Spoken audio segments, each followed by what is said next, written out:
नमस्कार, स्वागत है आपका ईटी नाउ स्वदेश पर। मैं हूं आपके साथ पूजा त्रिपाठी और आप देख रहे हैं मिड कैप मसाला।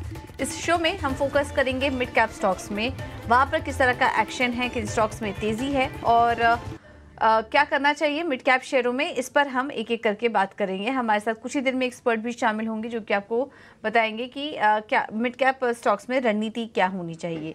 लेकिन सबसे पहले नजर डाल लेते हैं बाजार पर, और आज बाजार में कंसोलिडेशन का माहौल है। निफ्टी इस वक्त करीब 90 अंकों की 130 अंकों की कमजोरी के साथ कारोबार कर रहा है।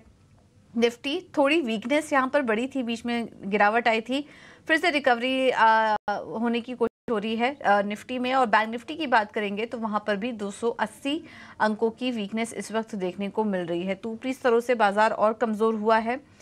और एडवांस डिक्लाइन रेशियो भी देखेंगे तो वो भी थोड़े नेगेटिव हुए हैं और ज़्यादातर स्टॉक्स इस वक्त लाल निशान में कारोबार कर रहे हैं। आज का टॉप गेनर है auto stocks. Tata Motors, Eicher, Bajaj autos में आज शानदार तेजी देखने को मिल रही है। वहीं एनटीपीसी, डिवीज लैब और इंडसइंड बैंक में भी हल्की मजबूती है।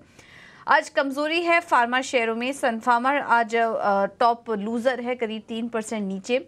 उसके बाद Titan, Maruti Suzuki, Apollo hospital, Cipla, यहाँ पर भी दबाव देखने को मिल रहा है। लेकिन इसके बीच हम देख रहे हैं कि मिड कैप और स्मॉल कैप शेयरों में अच्छा एक्शन है। हालांकि थोड़ी वीकनेस वहां पर भी आई है, लेकिन आज काफ़ी अच्छी तेज़ी कुछ सिलेक्टेड पॉकेट्स में देखने को मिल रही है मिड कैप स्पेस में। अगर अभी देखेंगे तो करीब 50 अंक ऊपर कारोबार कर रहा है मिड कैप, और स्मॉल कैप शेयरों में भी अच्छी तेज़ी है। एक बार आपको बता देते हैं 3 विंडो के जरिए कि आज मिड कैप में बड़े एक्शन वाले स्टॉक्स कौन से हैं, और उस पर फिर हम एक एक करके चर्चा भी करेंगे आगे। सबसे पहले बात कर लेते हैं आशियाना हाउसिंग की। मजबूत बिजनेस अपडेट आया है कंपनी का। चौथी तिमाही में करीब 98% की ग्रोथ, और इसके चलते आज ये स्टॉक ऊपर है। वक्रांगी में भी आज अच्छी तेजी। ग्लोबल वन के साथ करार की खबर से कंपनी के शेयर में तेजी। ओटीटी सर्विस मुहैया कराने के लिए करार हुआ है। और इसके अलावा नाइब, यहाँ पर भी शानदार तेजी देखने को मिल रही है। ऑर्डर मिलने से शेयर में ऊपरी सर्किट। कंपनी को ऑर्डिफेंस सिस्टम से 376 करोड़ का बड़ा ऑर्डर मिला, जिसके चलते आज हम यहाँ पर भी मजबूती देख रहे हैं। तो स्टॉक स्पेसिफिक एक्शन काफी है खबरों के चलते। सेक्टर स्पेसिफिक एक्शन भी देखने को मिल रहा है, एक एक करके हम उस पर बात भी करेंगे। लेकिन सबसे पहले अब एक्सपर्ट को शामिल कर लेते हैं और उनसे समझेंगे अगले 3 घंटे का ट्रेड और उनके ट्रेडिंग आइडियाज क्या है ये भी समझ लेते हैं। हमारे साथ निर्मल बैंक की स्वाति होटकर जुड़ चुकी हैं। Swati, thank you so much ET now स्वदेश को समय देने के लिए। क्या व्यू बन रहा है आपका बाजार पर? कमजोरी थोड़ी और गहरा चुकी है और 22,600 के आसपास के लेवल को कहीं ना कहीं होल्ड करने की कोशिश कर रहा है मार्केट, लेकिन वीकनेस गहराई है। अभी इंपॉर्टेंट सपोर्ट लेवल्स आप क्या देख रही हैं निफ्टी के लिए, और बैंक निफ्टी पर भी अपनी राय दीजिए।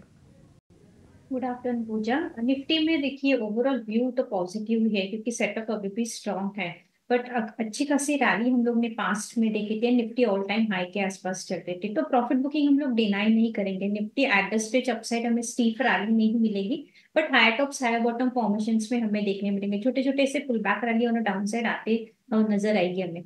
एट दी करंट लेवल 22,400 22,340 ये 60 पॉइंट से काफी स्ट्रॉन्ग सपोर्ट जोन है। जब तक वो बरकरार है तब तक व्यू पॉजिटिव रहेगा। एक बार 22,340 के लेवल्स ब्रेक डाउन कर देंगे ऑन द क्लोजिंग बेसिस, तब हमें एक न्यू फ्रेश सेल ऑफ देखने मिल सकता है मार्केट में, which might take a Nifty towards 22,000 के आसपास हमें देखने मिल सकते हैं, 21,800 वहां तक एक डिप्ट आ सकता है। But as of now view definitely positive है। ऐसे प्रॉफिट्स बुकिंग हमें देखने मिलेंगे। इसके लिए लॉन्ग पोजीशंस अपने अपने स्टॉप लॉस के साथ करनी चाहिए। ऊपर में देखा गया है कि मुझे लगता है 22,800 22,740 ये काफी स्ट्रॉन्ग रेजिस्टेंस जोन फेस कर रही है निफ्टी। एक बार वो क्लियर हो जाएगा तो हमें 23,000 के न्यू हाई देखने मिल सकते हैं। बैंक निफ्टी की बात करूं तो लास्ट 2 दिनों से हम देख रहे हैं कि काफी साइडवेज मोमेंटम में है। Within the range of 48,600 to 49,000 400 point में ही बैंक निफ्टी खेल रही है। एक बार बैंक निफ्टी में हमें एक्सपोर्ट मिल जाता है, ऊपर में 49,000 के लेवल्स क्लियर हो जाते हैं, तो निफ्टी को भी एक स्मूथ हमें रैली देखने मिल सकती है on high side. As of now bank Nifty में व्यू पॉजिटिव रहेगा जब तक 48,400 के लेवल्स ये रिस्पेक्ट कर रहे हैं। तो ओवरऑल सेटअप इज स्ट्रॉन्ग। थोड़ा सा प्रॉफिट बुकिंग सेशन हमें देखने मिलेंगे, बट कोई ट्रेंड रिवर्सल मेजर हमें नजर नहीं आ रहा है। तो जो भी बाय कॉल से या सेल कॉल से अपने अपने स्ट्रिक्ट स्टॉप लॉस के साथ खेलेगा, यही हमारी राय होगी। ठीक है, तो स्ट्रिक्ट स्टॉप लॉस के साथ अपने लॉन्ग पोजीशन बना के चले। जब तक 22,300 22,400 के ऊपर है तब तक चिंता वाली कोई बात नहीं है। मोमेंटम पॉजिटिव ही है। ये थोड़े डिप आपको बीच बीच में देखने को मिलेंगे, लेकिन ऐसे में आप खरीदारी के मौके ढूंढिए, लेकिन स्टॉप लॉसेस के साथ यहाँ पर तेजी करके चलिए। 22,600 का लेवल भी अब बाजार तोड़ चुका है और दिन के निचले स्तर के पास मार्केट इस वक्त कारोबार कर रहा है। चलिए, ये तो बात हुई इंडाइसिस की, लेकिन मिड कैप में कहां पर एक्शन है ये बार समझ लेते हैं। और हमारे साथ आशीषा जुड़ चुकी हैं पूरा अपडेट लेकर। आशीषा, बताइए।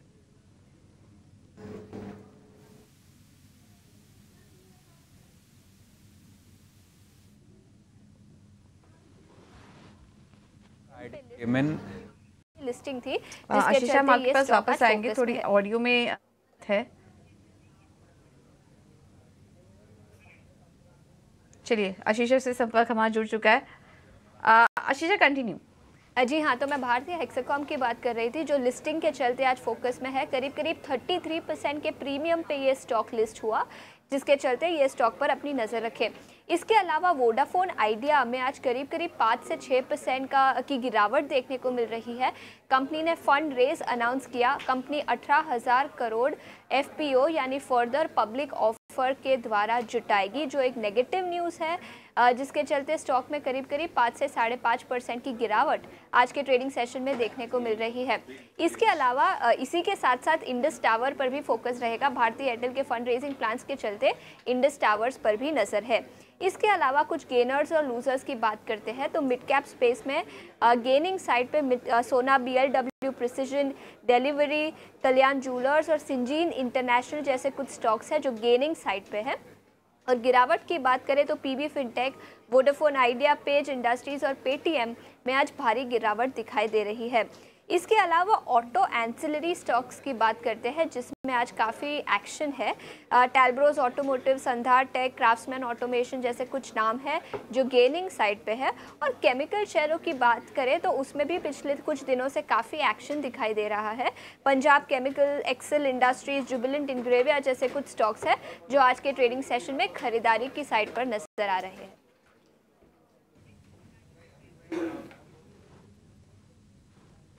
ठीक है, तो ये कुछ स्पेसिफिक स्टॉक्स हैं, सेक्टर्स हैं जो कि आशीषा आपको बता रही थी, और खबरों के चलते भी कुछ स्टॉक्स पर एक्शन है, उस पर हम आगे विस्तार से भी चर्चा करेंगे।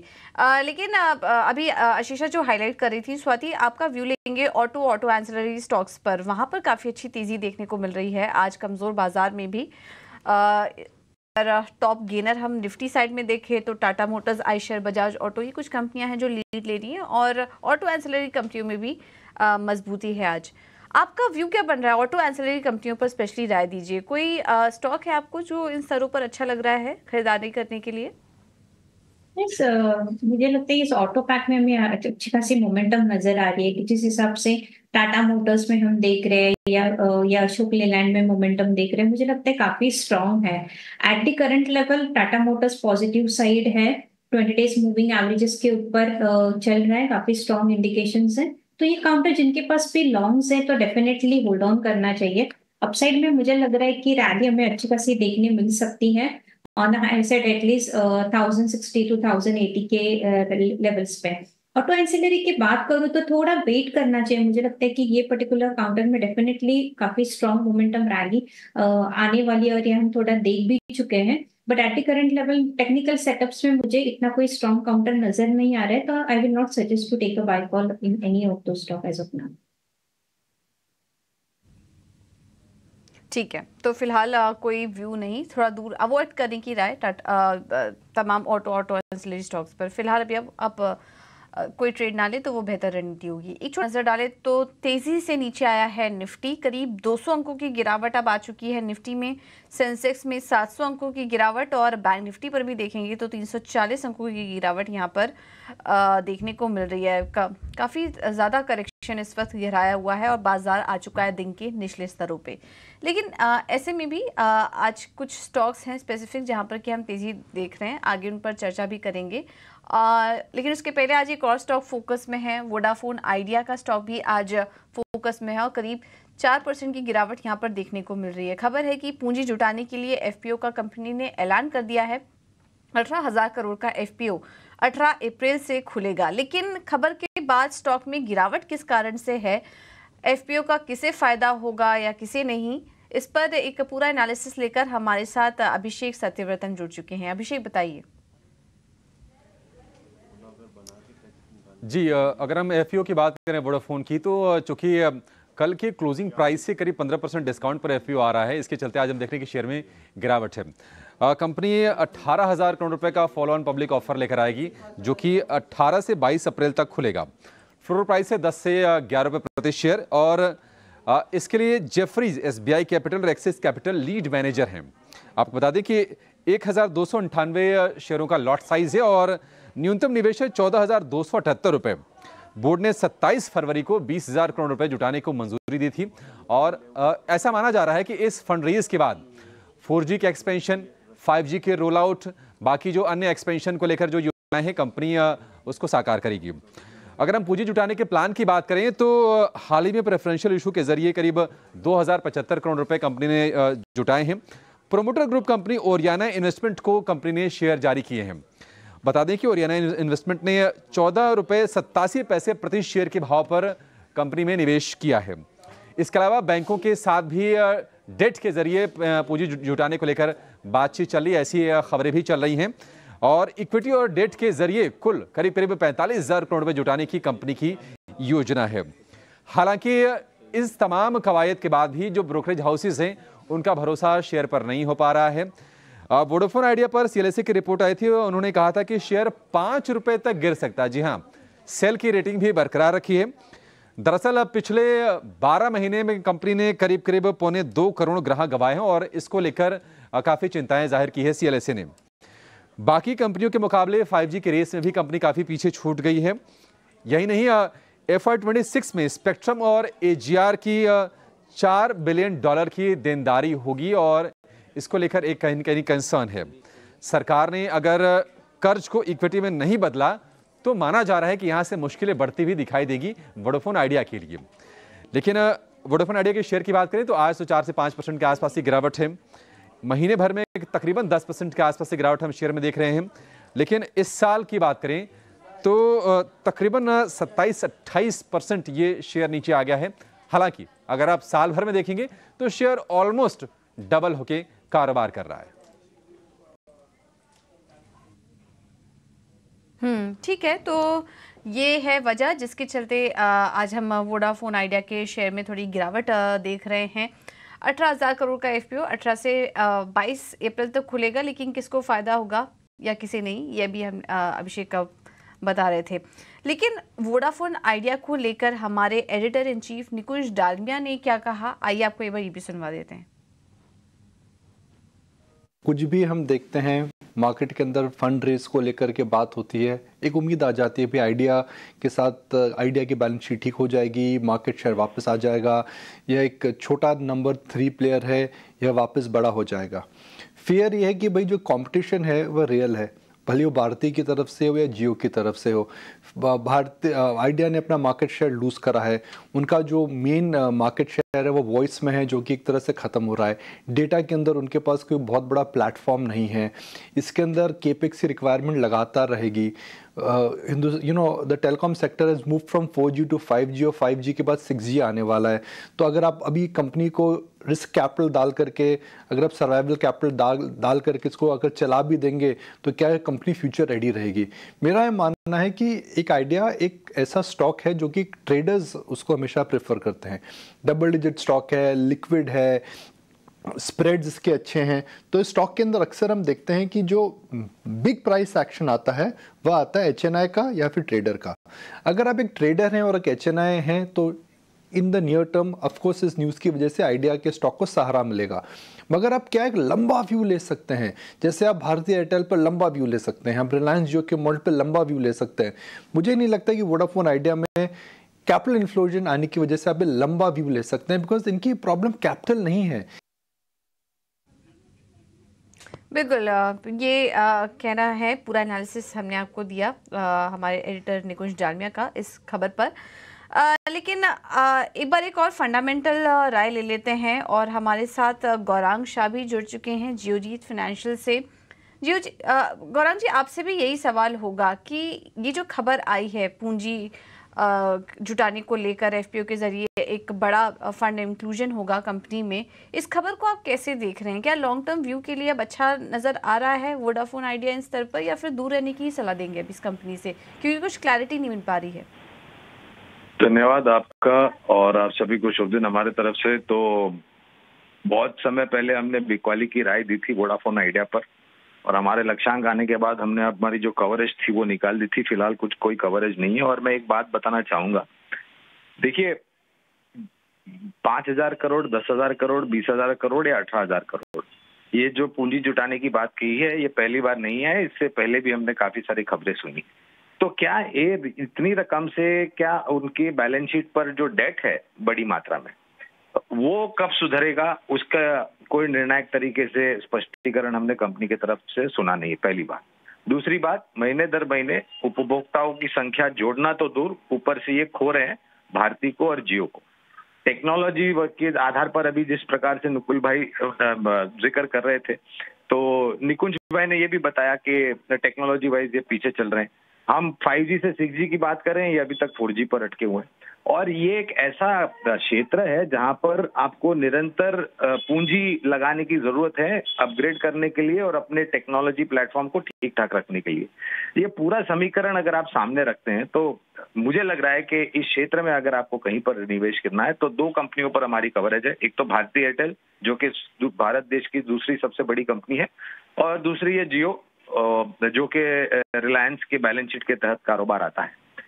कवरेज नहीं, इसलिए विशेष रूप में टिप्पणी नहीं करूंगा। लेकिन 18,000 जुटाने से क्या होगा? क्या 2 लाख करोड़ का जो डेट बैलेंस शीट पर है, जो मेरी पास जानकारी है, वो सुधर सकता है क्या? और ये जो पूंजी जुटाने की बात करिए, आई थिंक फ्लोर उसका कुछ 10 रुपए के आसपास रखा है, ऐसा मैंने पढ़ा था। लेकिन विशेष रूप में टिप्पणी नहीं करूंगा। हाँ, अगर इस क्षेत्र में निवेश करना है तो जियो यानी कि रिलायंस इंडस्ट्रीज और भारतीय एयरटेल बेहतर विकल्प है। ठीक है। तो बिल्कुल इस क्षेत्र में ही अगर आपको रहना है तो भारती एयरटेल, जियो जैसी कंपनियां ज़्यादा बेटर लग रही हैं। वोडाफोन आइडिया पूंजी जुटाने की खबर काफ़ी पहले भी आई है। जब तक ठोस तरीके से कुछ क्लैरिटी नहीं मिल जाती कंपनी की आगे की राह को लेकर लॉन्ग टर्म पर्सपेक्टिव के लिहाज से, तब तक फिलहाल इस कंपनी से दूर ही रहिए। और गौरांग जी भी आपको यही बता रहे थे। बहुत बहुत शुक्रिया गौरांग आपका हमारे साथ जुड़ने के लिए और इस खबर पर पूरा आपका एनालिसिस देने के लिए। चलिए अब आगे बढ़ते हैं और रुक करते हैं हमारे अगले सेगमेंट का, ऑप्शन के चैंपियंस।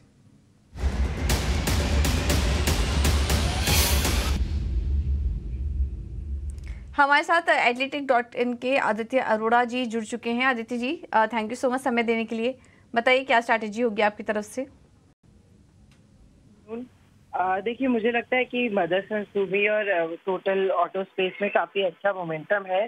तो इसमें 120 का कॉल बाय कर सकते हैं जो अभी चल रहा है 4.85, और 126 का कॉल सेल कर सकते हैं जो चल रहा है 2.05। तो बुलिश स्ट्रैटेजी है और इसमें मैक्सिमम लॉस पोटेंशियल है 19,880 और मैक्सिमम प्रॉफिट पोटेंशियल है 22,720। तो बुलिश स्ट्रैटेजी है, स्टॉक ऊपर जाएगा तो पैसा बनेगा। ओके, ठीक है। तो बुलिश स्ट्रैटेजी संवादन मदरसन पर 2% ऊपर है। अधिकतम मुनाफा इसमें 22,720 का हो सकता है। बहुत बहुत शुक्रिया आदित्य आपका ये रणनीति सुझाने के लिए। अब आइए एक और सेगमेंट का रुख करते हैं, वो है मिड कैप के महारथी।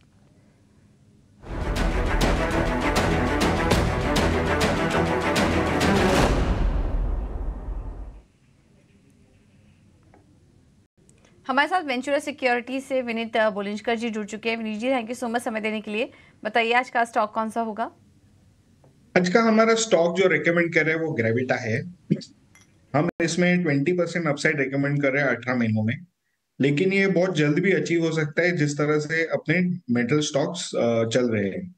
इसमें एक खास बात क्या है कि ये जो लेड रिसाइकलिंग करता है और इसके अलावा अन्य मेटल्स भी करता है जैसे एल्यूमिनियम, प्लास्टिक प्रोडक्ट्स, एंड अभी ये एक्सपेंड कर रहा है और 3 वर्टिकल्स में जो जिसका धंधा ऑफकोर्स FY27 के बाद ही आएगा, पर उसके पहले ही इसकी कैपेसिटी एक्सपेंड कर रहा है और हमें लगता है कि ये 25% रेवेन्यू ग्रोथ और 35% पैट ग्रोथ करने की अनुशक्ति रखता है। और इसकी वजह से हमें लगता है कि इसका प्रॉफिट जो अभी 204 करोड़ क्लॉक किया था FY23 में, वो अगले 3 साल में डबल होने की एक्सपेक्टेशन है 450 करोड़ का। तो आप देखोगे कि ये स्टॉक आपको 12-13 की पीई में मिलता है। तो हमें लगता है कि ये काफी अट्रैक्टिव वैल्यूएशन है इसका। अगर आप 2 साल होल्ड करेंगे तो आपको 20% मिनिमम अपसाइड मिल सकती है।